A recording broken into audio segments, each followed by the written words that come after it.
கொள்ளுங்கள். கர்த்தர் அவன் கூட இல்லை அப்படின்னா அவனை பார்த்து பராக்கிரமசாலியே கர்த்தர் அவன் கூட இருக்கிறார்னு சொல்ல மாட்டார். இன்றைக்கு இந்த சத்தத்தை கேட்கிற யாரோ ஒருத்தர் என் கூட யாருமே இல்லைன்ற பயத்தில் இருப்பீர்களே, ஆனால் என் கூட இந்த காரியத்தில் இந்த பிரச்சனையில் நிற்கிறதுக்கு யாருமே இல்லைன்னு நீங்க பயப்படுவீர்களே, ஆனால் கர்த்தர் வாக்கு கொடுக்கிறார், பராக்கிரமசாலியே கர்த்தர் உன்னோடு கூட இருக்கிறார். கர்த்தர் உன்னோடு கூட இருக்கிறார். உன் கூட கர்த்தர் நிற்கிறார். ஆண்டவர் உங்க கூட உண்டு. நம்புறவங்க ஆமென். நீங்க தனியா நிக்கல, நீங்க தனியா நிக்கல.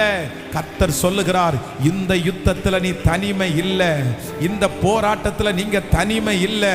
இப்பொழுது நீங்க கடந்து போகிற இந்த பாதையில மகனே நீ தனிமையா இல்லை, மகளே நீ தனிமையா இல்லை. கர்த்தர் வாக்கு கொடுக்கிறார், உன்னை அந்த